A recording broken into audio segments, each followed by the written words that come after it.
সাধারণত নানান রকমের চাপের কথা সবসময় বলছি, বিশেষ করে ছাত্রদের কথা মাথায় রেখে। এত পড়ার চাপ, আমি আর পারছি না, পরে কি হবে, সবই তো আনসার্টেন, কোথাও কোনো চাকরি নেই, শেষ পর্যন্ত তো ফুচকা বিক্রি করবো। আমার মনে পড়ছে, আমার মেয়ে যখন ছোট, তার একজন মাস্টারমশাই ছিলেন, তিনি সে অঙ্ক যখন ভুল করতো তার খাতায় এরকম লিখে দিতেন, মাথায় গোবর, কেষ্টপুরের বাজারে আলুর ঝুড়ি নিয়ে বসে যাও। খাতায় এই ধরনের কিছু মন্তব্য ও বাড়ি ফিরলে আমরা দেখতে পেতাম।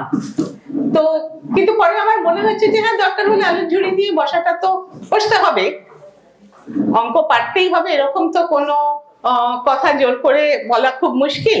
কিন্তু এটা চাপ, যখন এটা খাতায় লিখে দিচ্ছেন মাথায় গোবর,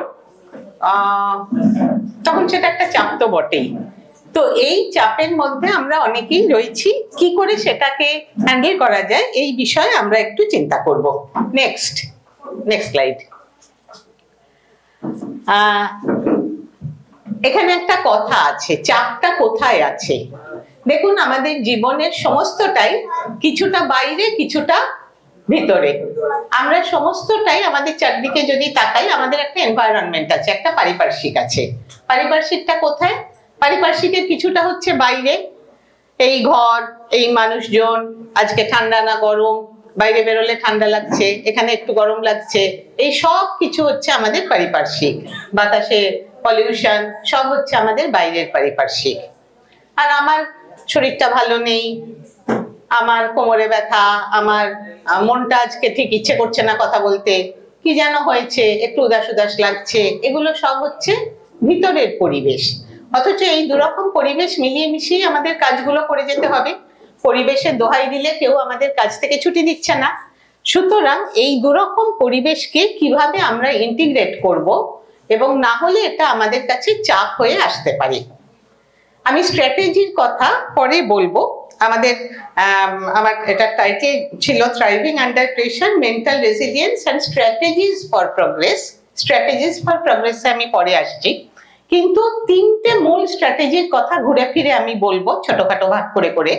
একটা হচ্ছে রিয়েলিটি ওরিয়েন্টেশন, মানে বাস্তবটা কি এইটা বুঝতে পারা, বাইরের বাস্তব কি, আমার অন্তরের বাস্তব কি। একটা হচ্ছে সেলফ অ্যাওয়ারনেস অ্যান্ড মোটিভেশন, নিজের দিকে একটু তাকাতে হবে। আমাদের একটা টেন্ডেন্সি অনেক সময়ই থাকে যে পারিপার্শ্বিকের, মানে বাইরের পারিপার্শ্বিকের উপরে অনেকটা বেশি নির্ভর করা, এবং কোথাও কখনো ফেলিওর হলে সিলেবাসটা হেভি, হ্যাঁ সিলেবাসটা হেভি, টিচাররা মন দিয়ে পড়ান না, হ্যাঁ কিছু কিছু টিচার মন দিয়ে পড়ান না। যখন আমরা বলি তখন যারা মন দিয়ে পড়ান তাদের কথা ভুলে যাই। এত ঘন ঘন পরীক্ষা হচ্ছে, পড়বো কখন, এই যে বাইরের জিনিসগুলো এইটা আছে, কিন্তু এর প্রত্যেকটা আমার ভিতরে কিরকম কিরকম ক্রিয়া করছে সেই বিষয়ে সচেতন হলে চাপ হ্যান্ডেল করতে অনেকটা সুবিধা হয়। এটাকে বলা হয় সেলফ অ্যাওয়ারনেস, নিজের সম্পর্কে একটু জানার চেষ্টা করা। আর হচ্ছে সোশ্যাল সাপোর্ট, যেটা আমি এসে অবধি এখানে দেখছি কি সুন্দর একটা জায়গা, সবাই সবাইকে সাহায্য করে চলেছেন। এইটা কিন্তু আমাদের চাপ অনেকটা কমিয়ে দেয়। আমি শিওর যে যারা এখানে রেগুলার আসছেন তারা এইটার এফেক্ট আমার বুঝিয়ে বলতে হবে না। Next slide. এখানে আমাদের একটা কথা মনে রাখতে হবে যে আমরা আমাদের মধ্যে ভীষণ ইন্ডিভিজুয়াল ডিফারেন্স আছে। মানুষ বিভিন্ন, আমাদের প্রত্যেকের মধ্যে অনেক পটেনশিয়াল, অজস্র পটেনশিয়াল। আনফরচুনেটলি আমরা যতক্ষণে ছোট থেকে অ্যাডাল্ট হচ্ছি এর অনেকগুলো পটেনশিয়াল আমাদের হারিয়ে যায়, কিন্তু অ্যাকচুয়ালি উই আর ডাইভার্সলি কেপেবল, মানে আমাদের অনেক রকম ক্যাপাবিলিটি রয়েছে, অনেক জিনিস লুকিয়ে থাকে। যেমন আমি একজনকে চিনি, তিনি রিটায়ার করার পর নতুন করে ছবি আঁকতে শুরু করেছেন। বহু বছর, ছোটবেলার পর, বোধহয় ক্লাস 7-8 পর তিনি ছবি আঁকেননি, কিন্তু নতুন করে ছবি আঁকছেন, অথচ এখন তার সেই ক্ষমতাটা ফুটে উঠেছে অন্যভাবে। এই যে শক্তি, এই যে সামর্থ্য, যখন কোনো চাপ আসে আমরা ভুলে যাই যে আমাদের মধ্যে অজস্র ক্ষমতা রয়েছে। তাই একটা স্ট্র্যাটেজি, যেটার কথা আমি পরে বলবো, সেটা হচ্ছে আমাদের ভিতরের এই ভালো লাগার উৎসগুলোকে, ক্ষমতার উৎসগুলোকে জাগিয়ে তোলা। আবার সেই আমরাই কিন্তু খুব লেজি, খুব অলস, আমরা অ্যাংশাস, আমরা অসহায় বোধ করি, আমরা বলি যে দূর আমার দ্বারা হবে না, একেবারে হতাশ হয়ে পড়েছি, এসব আমার দ্বারা হবে না। এটাও আমরা। অজস্র ক্ষমতার উৎস সেটাও আমরা, নিজের ক্ষমতায় সম্পূর্ণ আস্থাহীন, হতাশ সেটাও আমরা। এর ব্যালেন্স কি করে করব, এইটা হচ্ছে একটা জায়গা। এখানে আমি একটা কথা বলি, কালকেই ঘটনাটা ঘটেছে। একজন আমাদের বাড়িতে এসেছিল, সেও শিক্ষক। সে মজা করে বলছে যে আমি কাউকে সাইকোলজি পড়তে বারণ করি, কারণ তারা মনে করে বাইরে কোনো সমস্যা নেই, সব সমস্যা ভিতরে। তো আমার বেশ মজা লাগলো শুনে এই কথা, কারণ এই কথাটা না কিছুটা সত্যি কিছুটা মিথ্যে। সাইকোলজিস্ট এই কথা বলে না যে বাইরে কোনো সমস্যা নেই। সাইকোলজিস্ট বলে বাইরে অনেক সমস্যা আছে এবং ঠিক ঠিক উপায়ে সায়েন্স যে চেষ্টাটা করে বিভিন্নভাবে সেই সমস্যাগুলো দূর করার জন্য আমাদের আপ্রাণ চেষ্টা করা উচিত। তা সত্ত্বেও সমস্যা ফুরোয় না, ঢেউয়ের মতন সমস্যার পর সমস্যা এসে পড়ে। তখন কি আমরা শুধুই মনটা বাইরে রাখবো, না বাইরে থেকে ভিতরে চলে এসে যে সমস্যার সমাধান বাইরে থেকে করা যাবে না, ভিতর থেকে তাকে করার চেষ্টা করব? সেই হিসাবে সাইকোলজি সত্যি ভিতরকে অনেকটা বেশি ইম্পর্টেন্স দেয়। এই জায়গাটা আমাদের মনে রাখতে হবে যখন আমরা চেষ্টা করব এটা বোঝার। নেক্সট, অনেকে হয়তো এই গল্পটা জানেন। একটা গাজর, কিছু ডিম আর কিছু কফি বিনস। হ্যাঁ, গাজরটা যখন কাঁচা আছে তত শক্তও না তত নরমও না, একটু যাকে বলে স্থিতিস্থাপক। ডিমের বাইরেটা শক্ত বটে, কিন্তু একটু আপনি টিপ দিন একেবারে তলতল করে গড়িয়ে পড়ে যাবে। আর কফি বিনস গুলো শক্ত। এবার এই তিনটেকে অনেকক্ষণ ধরে আপনি জলে ফোটালেন, আধ ঘন্টা জলে ফোটালেন ধরুন। ফোটানোর পরে যখন গাজরটা বেরিয়ে এলো, হাত দিলেন, চেপটে ঢুকে গেল, একেবারে তলতলে নরম হয়ে গেছে। ডিমটা শক্ত হয়ে গেছে, আপনি খোলাটা ছাড়ালেন, আধ ঘন্টা পরেও ডিমটা শক্ত, মানে ভিতরটাও বেশ শক্ত। আর কফি বিনসটা, এটা আপনি জল থেকে গাজরটা আলাদা করলেন, জল থেকে ডিম সেদ্ধটা আলাদা করলেন, আর কফিটা আলাদা করতে পারলেন না, কাপে ঢেলে খেয়ে ফেললেন। তো তাহলে এখানে আমরা কি দেখছি, প্রথমে যেটা ছিল একটা মাঝারি অবস্থায় সেটা চাপে পড়ে, আমি যদি গরমে ফোটানোটাকে চাপ বলি, চাপে পড়ে একেবারে অক্ষম হয়ে গেল, নরম হয়ে গেল। যেটা ভীষণ নরম ছিল সে এত শক্ত হয়ে গেল যে তাকে কামড়ে খেতে হচ্ছে। যেটা একেবারে লিকুইড ছিল, আমরা ভেবেছিলাম খুব নরম, খুব সহজেই তাকে আমরা একটা কোনো শেপ দিতে পারবো, চামচে রাখলে চামচের শেপ, বাটিতে রাখলে বাটির শেপ। সে শক্ত হয়ে একটা রূপ নিয়েছে, সেই রূপ সে আর পাল্টাবে না। আর কফি বিনস কি করলো, যেটা শক্ত ছিল সে নিজে গলে গেল, শুধু তাই নয়, যে আধারে ছিল জল মানে পারিপার্শ্বিক, তাকেও বদলে ফেললো। তাহলে আমরা দেখতে পাচ্ছি যে আমরা যখন চাপের আগে কি আর চাপের পরে কি, এইটার কোনো একরকম নিয়ম নেই। আবারও বলছি, আমাদের ভিতরে যে শক্তির উৎস আছে না, সেই উৎসটাকে যদি ট্যাপ করতে পারি, তাহলে আমরা কেউ কেউ চাপের মুখে খুব শক্ত হয়ে থাকতে পারবো, কেউ কেউ এতখানি শক্তি পাবো যে আমার চারপাশের পারিপার্শ্বিককেও বদলে ফেলতে পারবো। নেক্সট, এটার দরকার নেই। ভেতর এবং বাইরের কথা বলছিলাম। যখন আমি ভিতরে রয়েছি, সাধারণভাবে আমরা মনে করছি যে সমস্যাটা বাইরে। নিচের ছবিটা দেখুন, এখানটায় চাপটা ভেতরে আসছে, আমি উত্তরটা খুঁজছি বাইরে, মানে বহির্মুখী দাগগুলো, লালটা হচ্ছে বাইরের দিকে যাওয়া। তাহলে প্রথম দিকে আমরা চেষ্টা করি, আমার যে যার কথা আমি বলছিলাম কালকে এসে আমায় বলছিল যে সাইকোলজিস্টরা সবসময় ভেতরটাতেই যে থাকতে চায়। প্রথমে কিন্তু আমরা বলবো যে ভিতর থেকে বাইরে গিয়ে সমস্যার সমাধান খোঁজা উচিত। তার জন্য যা করতে হয়, যতটা করতে হয় করার দরকার। Next slide. এই যে ভেতরের জায়গাটা, সেখানে কি আছে, আমরা ফিজিওলজিক্যাল মানে শারীরিক, সামাজিক এবং মানসিক সব রকমের চাপই আমরা ভেতরে দেখতে পাই।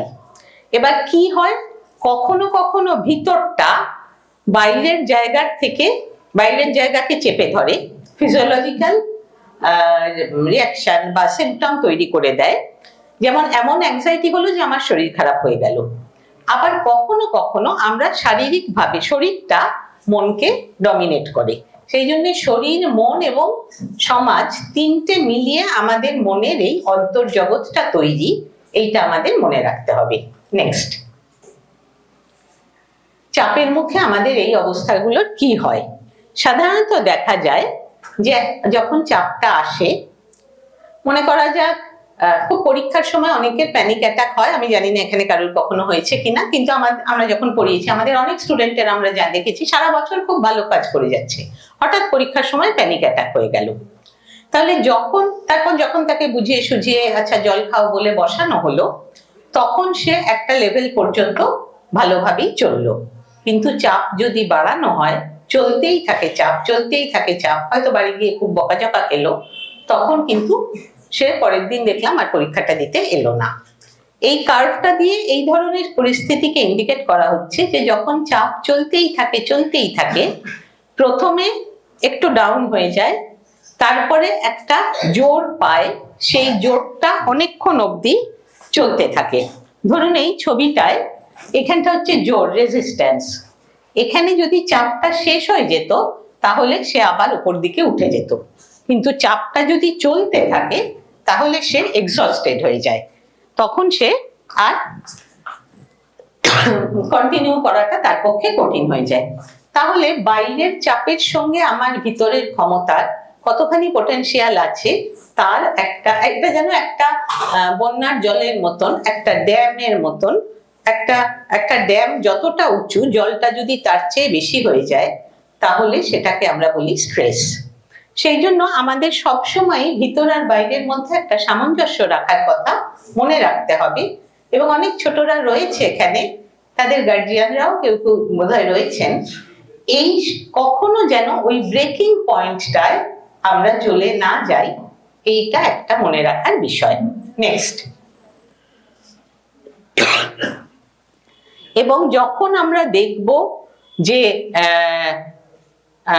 আমরা এক্সটার্নাল স্ট্র্যাটেজি ইউজ করছি, but what if we can't, কিছুতেই, যেটা আমি বললাম, কিছুতেই আমরা বাইরের চাপটা কমাতে পারছি না, তখন আমাদের বাইরে থেকে ভিতরে তাকাতে হবে। লাল থেকে অ্যারোটা সবুজের দিকে এসেছে, আর যদি বাইরেটাকে পাল্টানোর স্কোপ না থাকে, তো আমরা অনেক সময় খুব সাংঘাতিক কিছু ঘটনা পড়ি, যে হয়তো ভূমিকম্প হয়েছে, একজন চাপা পড়েছে, ভীষণ মনের জোর, বেঁচে থাকবো, অনেকেই মারা যাচ্ছে, একজন দুজন কিরকম করে যেন তার মধ্যে থেকে বেঁচে রয়েছে, টিকে রয়েছে। একটা সময় চলে গেলে সেটাও এক্সশনের পয়েন্টে চলে যাবে, কিন্তু বাঁচার একটা তীব্র ইচ্ছা তাকে মোটিভেট করে নিয়ে চলেছে, যদি তার মধ্যে বাইরের সাহায্য এসে পড়ে। এই যে মোটিভেশন, কখনো বেঁচে থাকার, কখনো পরীক্ষায় ভালো করার, কখনো জীবনে নতুন কিছু করার, কখনো ক্রিয়েটিভিটি, এর নাম হচ্ছে রেজিলিয়েন্স। আসবো আমি রেজিলিয়েন্সের কথায়। নেক্সট, আচ্ছা, সেই জন্যে এই ভিতর থেকে বাইরের দিকে যে তাকানো, এইটাকে, এই যে রেজিলিয়েন্স, এইটাকে একটা টেকনিক্যাল টার্ম আছে যেটাকে বলা হয় কগনিটিভ অ্যাপ্রেজাল। কগনিশন মানে বোঝা। তাহলে আমি কিভাবে একটা পরিস্থিতিকে বুঝছি, আমার খুব কঠিন একটা পড়ার চাপ রয়েছে, আমি কি ভাবছি যে যা হোক করে আমাকে রেজাল্ট ভালো করে এবারেই আমাকে ফার্স্ট হতে হবে, নাকি আমি ভাবছি আমি নিজেকে সময় দেব, ঠিক আছে, আমি যদি এখন না পারি পরেরটায় না পারলে তার পরেরটায়, আগামী 6 মাসের মধ্যে আমি এটা তৈরি করব। এটা কিন্তু পারসেপশন। এইখানে আমাদের বাবা মাদেরও একটা দায়িত্ব আছে, এখানে স্টুডেন্টেরও একটা দায়িত্ব আছে, কোন বাইরের চাপটাকে আমি ট্রান্সলেট করব আমার ভিতরের চাপ হিসাবে। এটা একটা জ্যাক লন্ডন বলে একজন অথারের একটা বই আছে, কল অফ দ্য ওয়াইল্ড বলে, অত্যন্ত তুষারাচ্ছন্ন জায়গায় স্লেজে বাঁধা কুকুরের গল্প। যদি কারণ গল্পের বই পড়ার অভ্যেস থাকে এবং এটা পড়া না থাকে, এটার বাংলা ট্রান্সলেশনও আছে, ইংরেজিও আছে। আমার মনে হয় রেজিলিয়েন্সের কোনো মানুষের গল্পে আমি এত সুন্দর রেজিলিয়েন্সের ঘটনা পাইনি, তাই জন্য আমি এই ছবিটা এখানে দেওয়ার লোভ সামলাতে পারলাম না। কত রকম প্রতিকূল পরিস্থিতির মধ্যে দিয়ে এ চলেছে এই গল্পটা তার একটা অদ্ভুত উদাহরণ। নেক্সট। তাহলে এখানে আমাদের সিচুয়েশনটা, তিনটে জিনিসকে বুঝতে হবে। সিচুয়েশন কি, আমাদের অ্যানালাইজ করতে হবে তিনটে জিনিসকে। সিচুয়েশন কি, সিচুয়েশনের নিরিখে আমি কোথায় আছি, অর্থাৎ আমি আমার ক্ষমতা কতখানি এইটা বুঝতে হবে, ক্ষমতাটাকে কতটা স্ট্রেচ করতে পারি বুঝতে হবে, এবং যে গোলটা বা সিচুয়েশনটাকে আমি পাওয়ার চেষ্টা করছি সেটা কি সত্যি রিয়েলিস্টিক্যালি, প্রথমে আমি রিয়েলিটি ওরিয়েন্টেশন বলে একটা কথা বলছিলাম, বাস্তবের নিরিখে এটা পাওয়া কি সম্ভব, এবং এখানে আমি অন্যান্যদের কাছে কতটা সাহায্য পেতে পারি, আদার্স। এই তিনটে জিনিস আমাদের যে কোনো পরিস্থিতির কথা আপনি ধরুন,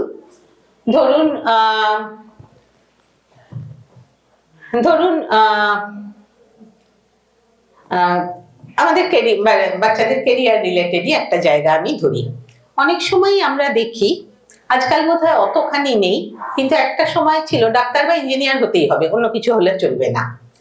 এই যে জিনিসটা, এইটা একটা অ্যাবসার্ডিটির পর্যায়ে চলে গেল যখন মানে এটা অনেকের জন্য এটা অ্যাবসার্ডিটির পর্যায়ে চলে গেল। তার ইচ্ছে যে সে ডাক্তার হবে এবং কোনো মতেই তার পক্ষে ডাক্তার হওয়া সম্ভব হচ্ছে না, বিভিন্ন কারণে তার ন্যাক নেই, তার সেই ইন্টারেস্ট নেই বায়োলজিতে, সে বুঝতে পারে না, কিন্তু তাকে ডাক্তার হতে হবে।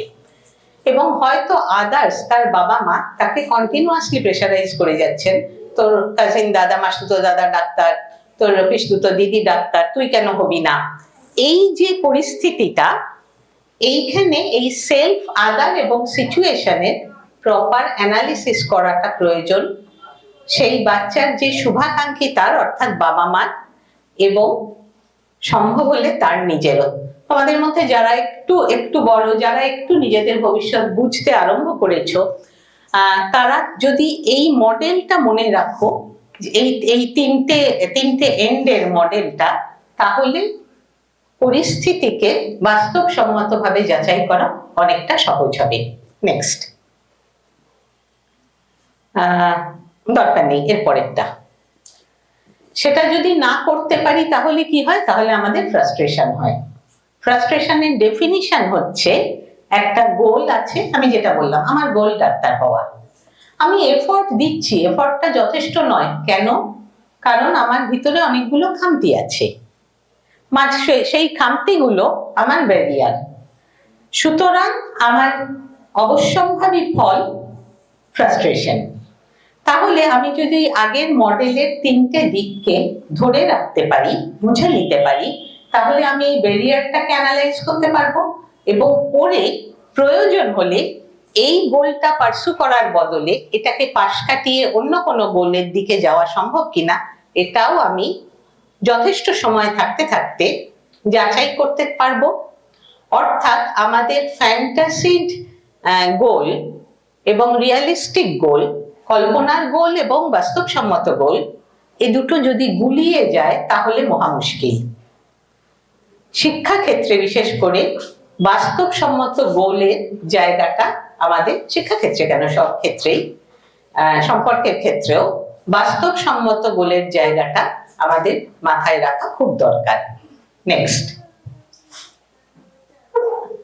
এরপরে একটা কথা আছে যেটা হচ্ছে মোটিভেশন। আমি এটা খুব ডিটেলে যাব না, আমি যদি আপনারা পরে কিছু প্রশ্ন করেন তাহলে ভালো হয় আর কি। সেটা হচ্ছে যে মোটিভেশনের দুটো দিক আমাদের ভাবতে হয়, একটা হচ্ছে আমি কি চাই, আরেকটা হচ্ছে ব্যালেন্সের প্রশ্ন, এফর্ট রিওয়ার্ড ব্যালেন্স। আমি যা চেষ্টা করছি এবং আমি তার জন্য যা ফল পাচ্ছি তার একটা ব্যালেন্স আছে কিনা। অ্যাপ্রোপ্রিয়েট গোলস, আমাদের এক্সপেক্টেন্সি অ্যান্ড ইনস্ট্রুমেন্টালিটি। ইনস্ট্রুমেন্টালিটি মানে আমার কাছে সেই ইকুইপমেন্ট গুলো অ্যাভেলেবল কিনা আদৌ। সুতরাং কোনটা সম্ভব কোনটা সম্ভব নয় এইটা আমাদের বোঝা খুব প্রয়োজন। এটাকে বলা হয় মোটিভেশনের প্রসেস, আর কন্টেন্ট হচ্ছে আমি কি চাইছি সেটা ভালো করে বোঝা। নেক্সট, হ্যাঁ, এইখানে হচ্ছে কি ধরনের, এটা মূলত আমি বাবা মাদের বলবো যে বাচ্চাকে আমরা অনেক সময় বলি যে ও যা করবে তাতেই ভালো বলে দিই, পিঠ চাপড়ে দিই। আবার কখনো আমরা ভীষণ বকাবকি করি।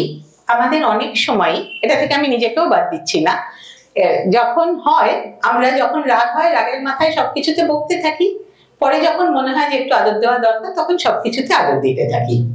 তাতে সমস্যাটা কি হয় যে বাচ্চার একটা কনফিউশন হয়ে যায় যে কিসের এফেক্টে কি হলো, অর্থাৎ আগে যে বললাম এফর্ট এবং তার রিওয়ার্ড, এটা গুলিয়ে যায়।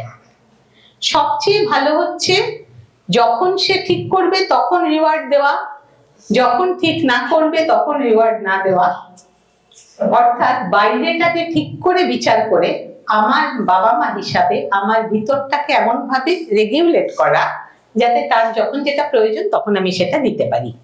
একে বলা হয় ইন্টারমিটেন্ট রিইনফোর্সমেন্ট। মাঝে মাঝে সে ঠিকঠাক জিনিসটা পাচ্ছে, আর যখন করছে না তখন পাচ্ছে না। ফলে কি হচ্ছে, তার একটা আনপ্রেডিক্টেবিলিটি থাকছে অ্যাবাউট আদর। খারাপ করলে আদর পাবে না, সুতরাং সেটা পাওয়ার জন্য তাকে কি করতে হবে, পারসিস্টেন্স, তাকে চেষ্টা চালিয়ে যেতে হবে। ভালো করলে তবে সে আদরটা পাবে। তারপরে হচ্ছে যে একটা এটা কি ছিল, রেজিস্ট্যান্স, হ্যাঁ না রেজিস্ট্যান্স টু একটা কিছু ছিল, হ্যাঁ, এটা হচ্ছে যে যদি আমরা এরকম মাঝে মধ্যে ইন্টারমিটেন্ট রিইনফোর্সমেন্ট পাই তাহলে সেই অভ্যাসটা আমাদের ভিতরে বসে যায় ভালো, বেশি করে, রেদার দেন যদি সপ্তাহতেই আমরা প্রশংসা করি বা সপ্তাহতেই আমরা নিন্দে করি। অনেক সময় হয় কি আমরা হ্যাঁ এটা হয়েছে ভালো, তুই 98 পেয়েছিস, 100 তো পেলি না, আরেকটু চেষ্টা কর। এইটা অর্থাৎ কখনোই আমি মনে করছি তাকে আরো বেশি চাপ দিলে ভালো হবে, সেইটাই কিন্তু হয় না ভালো।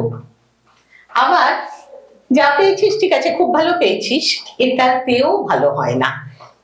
কি হয়, যদি মানে এর ফলে যখন সে আদরটা পাবে না তখন তার হ্যাবিটটা এক্সটিংক্ট করে যাবে, হ্যাবিটটা নষ্ট হয়ে যাবে, বা যখন কেউ তাকে আদর দেবে তখন একদম যাকে আমরা বলি পেয়ে বসবে।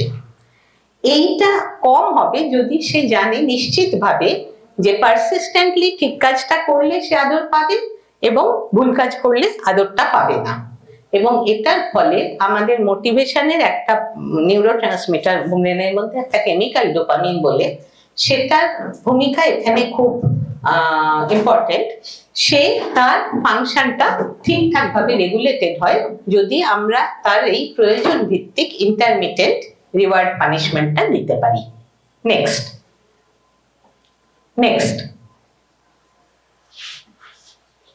হ্যাঁ, আচ্ছা, এবার আমি চলে আসছি স্ট্র্যাটেজিতে। স্ট্র্যাটেজিগুলোকে আমরা শর্ট টার্ম আর লং টার্ম দুটো ভাগে ভাগ করি। একটা কনসেপ্ট আছে, আমি আজকে এই প্রোগ্রামগুলো দেখতে দেখতে ভাবছিলাম যে এটার একদম জীবন্ত উদাহরণ। একটা কনসেপ্ট আছে ফ্লো বলে, অনেকে হয়তো শুনেছেন যারা একটু এই দিক নিয়ে কেউ যদি ঘাটাঘাটি করেন। মিহালি সিক্সেন্ট-মিহালাই বলে একজন চেক সাইকোলজিস্টের এই ফ্লো এর কনসেপ্টটা। এটার মানে হচ্ছে যে কাজটা আমরা ভালোবাসি সেই কাজটা যেন করতে পারি, আর যে কাজটা করছি সেই কাজটাকে যেন ভালোবাসতে পারি। এটার মূল পয়েন্ট হচ্ছে অ্যাবজর্পশন। আবারও এখানে দিক নির্দেশ করার জন্য বাবা মার একটা ভূমিকা আছে। যে কাজটা ভালোবাসছে, যেটার মধ্যে সে সম্পূর্ণভাবে মনটাকে ডুবিয়ে দিতে পারছে, এর একটা লক্ষণ আছে, time flies it stands still. যে যদি প্রত্যেকটা বাচ্চা জন্মগতভাবে কিছু না কিছুর দিকে একটা গভীর মনোযোগের সম্ভাবনা নিয়ে আসে, যদি না আমরা আজকালকার দিনে বিশেষ করে মোবাইল অ্যাডিকশন দিয়ে সেটাকে নষ্ট করে দিই।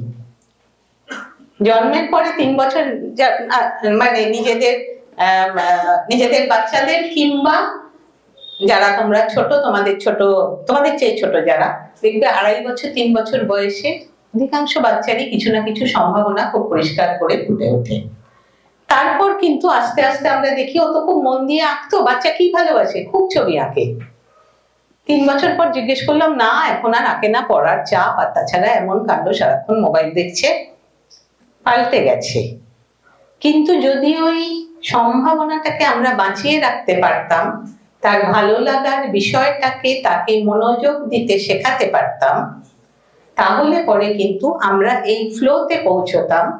আজকে কোনো প্রোগ্রামের কোনো অংশ দেখতে দেখতে আমার মনে হচ্ছিল যে এই প্রজেক্ট করায়, এই তবলা বাজানোয়, এই প্রেজেন্টেশনের মধ্যে, এই গানে, সেই ফ্লোয়ের একটা ছোঁয়া আমি দেখতে পাচ্ছি, অ্যাবসর্পশন দেখতে পাচ্ছি, ডুবে যাওয়া দেখতে পাচ্ছি। এত গন্ডগোলের মধ্যেও, এরকম একটা এত লোকের পরিবেশের মধ্যেও সেই ফ্লোয়ের ছোঁয়া দেখতে পাচ্ছিলাম কিন্তু অধিকাংশ ক্ষেত্রে। এবং আবারও আমি বলছি যে মোবাইল এমন একটা জিনিস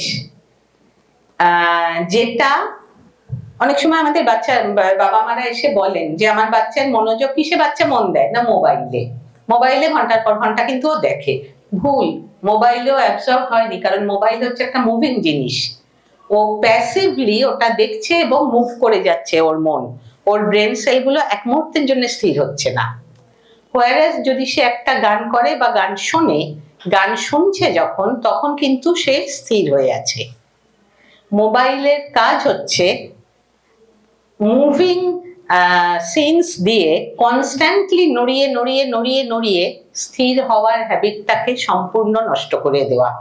আমি জানি না এটার উত্তর কি, আজকাল তো ছোট বাচ্চাদের হাত থেকেও মোবাইল নেওয়া যায় না, স্কুলের পড়াও আসছে মোবাইলে।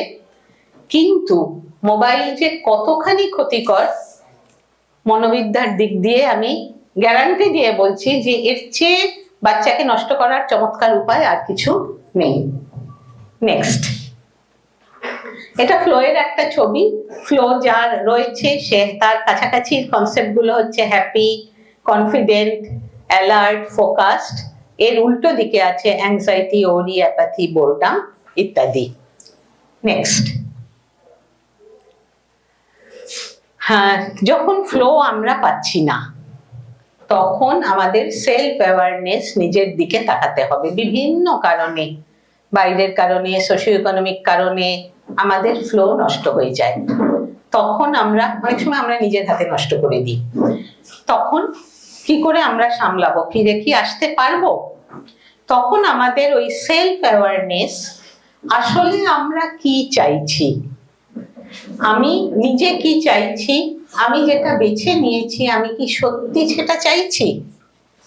যারা একটু বড়, এখানে কোনোভাবে যদি হতাশা আসে যে ক্যারিয়ার পার্সু করছো সেটা নিয়ে, একবার ভেবে দেখো এটা সত্যি চাইছো তো? অন্য কোথাও কি ফ্লোটা কাজ করতো? অনেক অসুবিধা আছে, হঠাৎ মাঝ রাস্তায় ক্যারিয়ার পাল্টানো এত সহজ নয়। কিন্তু তবু জীবনে যদি বাঁচতে হয়, ভালো লাগা নিয়ে বাঁচতে হয়, তাহলে ভালো লাগার একটা অবকাশ তৈরি করতেই হবে, না হলে কিন্তু কোনো উপায় নেই। নেক্সট, তবে কিছুটা চ্যালেঞ্জ নিতে হবে। এরকম নয় যে আমার ভালো লাগছে না বলে সঙ্গে সঙ্গে আমি ছেড়ে দিলাম। দেখা গেছে, অনেক স্টাডির মধ্যে দিয়ে এটা দেখা গেছে যে মডারেটলি চ্যালেঞ্জিং যদি কোনো কাজ থাকে, অর্থাৎ কিছুটা পারছি কিছুটা পারছি না, চ্যালেঞ্জ আছে, তাহলে আমাদের পারফরমেন্স সব থেকে ভালো হয়। এদিকটা হচ্ছে চ্যালেঞ্জ, এদিকটা হচ্ছে আমার পারফরমেন্সের কোয়ালিটি। খুব সহজ কাজ, আমাকে যদি এখন 10-এর নামটা বলতে বলা হয়, আমি 10 দুগুণে 20 পরে ঘুমিয়ে পড়বো, বোরডাম আর অ্যাপাথি। কিন্তু আমাকে যদি একটা মাঝারি শক্ত অঙ্ক কষতে দেওয়া হয়, আমার মনটা সব থেকে বেশি হবে, সব থেকে এনগেজড হবে, অপটিমাল লেভেলে যাব। কিন্তু আমাকে যদি একটা এআই এর প্রবলেম সলভ করতে দেওয়া হয় এবং আমাকে বলা হয় যে এটা না করলে তুমি মুশকিলে পড়বে, তাহলে আমার হাই অ্যাংজাইটি হবে, কারণ আমি দাঁত ফোটাতেই পারবো না। তাহলে এই কার্ভটা যদি আমরা মনে রাখি, তাহলে আমরা যখন বাচ্চাদের জন্য পড়াশোনা স্কিম করি না, আমরা যে সিলেবাস করি বাড়িয়েই চলেছি। সিলেবাস হওয়া উচিত অপটিমাল চ্যালেঞ্জ, অন্তত বাড়িতে, বাইরের উপর যেখানে আমাদের হাত নেই, সেখানে বাড়িতে আমরা যতটুকুন বাচ্চাদেরকে যতখানি পড়তে বসানোর, কাজে বসানোর চেষ্টা করব, সেখানে আমরা যেন অপটিমাল চ্যালেঞ্জটা দিই, যাতে সে এনগেজড হয়। এনগেজড হলে ফ্লো হবে, ফ্লো হলে আনন্দ হবে, আনন্দ হলে মোটিভেশন হবে। নেক্সট। এছাড়া কিছু কিছু ছোট ছোট স্ট্র্যাটেজি আছে, যেমন কনফিডেন্স হারিয়ে ফেললে নিজেকে নিজে কনফিডেন্স দেওয়া, লোকের সঙ্গে কথা বলে কনফিডেন্স ফিরে পাওয়া। ক্রিয়েটিভিটি, হবি ভীষণভাবে প্রয়োজন। ডায়েরি লেখা, আমি জানি না আজকালকার বাচ্চারা ডায়েরি লেখে কিনা, আমাদের ছোটবেলায় ডায়েরি লেখা একটা খুব সুন্দর জিনিস ছিল। আজকাল অনেক সময় স্ক্র্যাপ বুক বা ইত্যাদিকে ডায়েরির মতন করে ইউজ করতে দেখি আমি বাচ্চাদের। তো কোনো না কোনো ভাবে নিজের মেন্টাল প্রসেসের একটা ট্র্যাক রাখলে ভালো হয়। মেডিটেশনকে আজকাল স্ট্রেস ম্যানেজমেন্টের জন্য ব্যবহার করা হয়। এই স্কোপে আমি অনেকটা ডিটেলে বলতে পারবো না, কিন্তু মাইন্ডফুলনেস কথাটা হয়তো অনেকের শোনা, যেখানে ওই মোবাইল অ্যাডিকশনের উল্টো প্রতি মুহূর্তে প্রত্যেকটা স্টেপ আমি খেয়াল করে করছি, আমি হাতটা রাখছি খেয়াল করে, আমি শব্দটা উচ্চারণ করছি খেয়াল করে। এই যে প্রেজেন্ট মোমেন্টে থাকা, এর নাম মাইন্ডফুলনেস। কিভাবে এটা কাজ করে সেটা বলতে গেলে অনেক হয়তো আজকে সময় পাওয়া যাবে না, এটা নেটেও আপনারা দেখতে পারেন।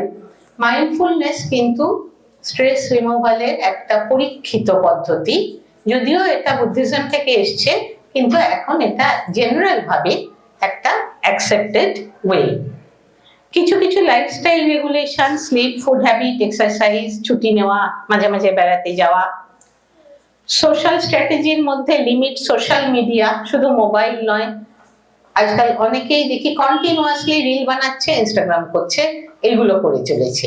এই প্রত্যেকটাই কিন্তু আমাদের মনোযোগকে নাড়াতে নাড়াতে নাড়াতে নাড়াতে, মানে আমরা না যে মনোযোগের ক্ষমতা নিয়ে প্রকৃতি আমাদের জন্ম দিয়েছে, সেটাকে যত রকম ভাবে পারছি আমরা নষ্ট করে ফেলছি এই কনস্ট্যান্টলি চেঞ্জিং এনভায়রনমেন্টে গিয়ে। এর উল্টো হচ্ছে মাইন্ডফুলনেস, এর উল্টো হচ্ছে ধ্যান, কারণ সেখানে মনকে স্থির রাখতে হচ্ছে। আর সোশ্যাল মিডিয়াতে অত্যধিক ঢুকলে ঠিক তার উল্টোটা করছে, কোথাও আমাদের ব্রেনটাকে স্থির হয়ে ফোকাসড হওয়ার মতন অবসরই দিচ্ছে না। সেই জন্য আমার খুব ভয় করে আজকাল যখন আমি দেখি যে, এই নিউজে পড়ছিলাম যে এআই পার্টনারকে প্রেফার করছে নর্মাল হিউম্যান পার্টনারের থেকে। এটা আমাদের সাধারণ মানুষের মধ্যে হয়তো এখনো ঢোকেনি, কিন্তু হয়তো ঢুকে যাবে, সবই তো ঢুকে পড়ছে। সাংঘাতিক চিন্তার কথা, কারণ আমরা হিউম্যান সোসাইটি, হিউম্যান ইন্টারঅ্যাকশনের যে সাপোর্ট, যে ঝগড়া, যে ভালোবাসা, সেইটা আমাদের মানসিক স্বাস্থ্যের জন্য এসেনশিয়াল। যত বেশি আমরা যন্ত্রের উপরে সামাজিকতায় নির্ভরশীল হয়ে পড়ব, সায়েন্সে কগনিশনে যন্ত্রের উপর নির্ভরশীল হওয়া খুব ভালো কথা, কিন্তু আমার মনকে রেগুলেট করার দায়িত্ব আমার এবং আমার ভালোবাসার লোকের উপর থেকে সরিয়ে আমি যখন যন্ত্রের উপর দিয়ে দেব, সেটা অন্তত আমরা যে সাইকোলজি শিখেছি সেইটা দিয়ে সেটার কোনো কুলকিনারা পাওয়া যাবে না, কি হবে জানি না। সেই জন্য যতটা সম্ভব মানুষের সঙ্গে বেঁধে বেঁধে থাকা, এর মূল্য অপরিসীম। নেক্সট, ইমাজিনেশন খুব ইম্পর্টেন্ট জিনিস। ইমাজিনেশন ছোটবেলা থেকে যতখানি বেশি কালটিভেট করানো যায়, বই পড়ে, গল্প বলে, গল্প শুনিয়ে, ইমাজিনেশন করতে গেলে ইনফরমেশন ফিড করার বদলে নিজেকে কল্পনা করিয়ে যত বেশি ইমাজিনেশন করানো যায়, তত ফ্লোয়ের দিকে আমরা বেশি যাব। আইনস্টাইনের একটা কথা, imagination is more important than knowledge, knowledge is limited, imagination encircles the world. কল্পনায় আমি সারা পৃথিবী ঘুরে আসতে পারি। নেক্সট, কতগুলো লং টার্ম স্ট্র্যাটেজি আছে, যেমন টাইম ম্যানেজমেন্ট, প্ল্যানিং। অনেক সময় আমরা সামলাতে না পারলে প্রেশারের ফলে অ্যাংজাইটি, ডিপ্রেশন, এমনকি আমরা জানি কখনো কখনো সুইসাইডালিটি এসে পড়ে। দেখা গেছে যে অ্যাডাল্ট পপুলেশনের প্রায় 1.5%, 1.2% থেকে 5%, 1.5% মতন সুইসাইড করে, যারা মানে সুইসাইডের মৃত্যু যতজনের হয়, অ্যাডাল্ট পপুলেশন ভুল বললাম, মানে যতজনের মৃত্যু হয় তার 1.2 থেকে 1.5% সুইসাইড করে। কিন্তু ছোটদের যতজনের মৃত্যু হয়, মানে চিলড্রেন অ্যান্ড অ্যাডোলেসেন্টদের 17-18 বছরের মধ্যে, সেখানে কিন্তু সুইসাইডের ন্যাচারালি অন্য অসুখ বিসুখের মৃত্যুগুলো সেখানে তুলনায় কম। সুতরাং সুইসাইডের মৃত্যুর পার্সেন্টেজ অনেক বেশি, এবং যত বেশি আমরা মানুষের থেকে বিচ্ছিন্ন হয়ে পড়ছি তত এর সম্ভাবনা বাড়ছে। তাই অ্যাংজাইটি ডিপ্রেশন সম্পর্কে সতর্ক থাকা, ডিসিপ্লিন, এবং একটা জিনিস এইটা খুব ইম্পর্টেন্ট যে আমাদের মনে রাখা দরকার যে প্রত্যেকটা অভিজ্ঞতা, এমনকি ফেলিওরের অভিজ্ঞতা, আমার যদি ভালো রেজাল্ট নাও হয়, সেটারও দুটো দিক আছে। একটা হচ্ছে এখন খারাপ হলো, একটা হচ্ছে তার থেকে আমি কি শিখলাম। এইটা যদি আমরা বুঝতে পারি তাহলে আমরা জীবনকে মিনিংফুল করে তুলতে পারবো। নেক্সট, মিনিং অফ লাইফ খুব ইম্পর্টেন্ট একটা কথা। আমরা মনে করি এটা ফিলোসফির কথা, বুড়োদের কথা। না, ছোট থেকে কারুর জীবনের একটা মানে থাকে, একটা গোল থাকে, কারুর থাকে না, আমরা ছন্নছাড়া হয়ে পড়ি। আমরা যদি ছোটদের মধ্যে জীবনের একটা অর্থবহতা দিতে পারি, শেখাতে পারি, যেটার পথ ইমাজিনেশন, যেটার পথ হিউম্যান কন্ট্যাক্ট, যেটার পথ গল্প বলা, তাহলে পরে তার চাপ সহ্য করা, জীবন চাপ দিয়েই চলবে, দিয়ে আরো বেশি বেশি দিয়ে চলবে। সেখান থেকে বেরোনোর কোনো রাস্তা তাকে আমরা তৈরি করে দেওয়ার দিকে বেশি এগোতে পারবো। নেক্সট, দরকার নেই এটা, ঠিক আছে, এটাও দরকার নেই। এরপর কি আছে? না, থ্যাংক ইউ। একটা জিনিস শুধু বলবো, সেটা হচ্ছে যে যদি আমি পুরোটার মধ্যে দিয়ে যেটা বলার চেষ্টা করছি সেটা হচ্ছে যে যেটাকে আমরা বড় বড় কথা ফিলোসফি মনে করি, বাচ্চাদের ক্লিনিকে দেখতে দেখতে, চারপাশে দেখতে দেখতে, বাচ্চাদের বড় হওয়া দেখতে দেখতে যেটা বুঝেছি সেটা হচ্ছে ভ্যালু এবং হিউম্যান কন্ট্যাক্ট, সাহস, আমি যা চাই সেইটা চাইবার সাহস, এই জিনিসগুলোর কোনো এর চেয়ে বড় কোনো জিনিস নেই। সেই জন্য আমরা যেন আমাদের ছোটদের মধ্যে সেইটাকেও একটু বাড়িয়ে তোলার, ফুটিয়ে তোলার চেষ্টা করতে পারি। ধন্যবাদ।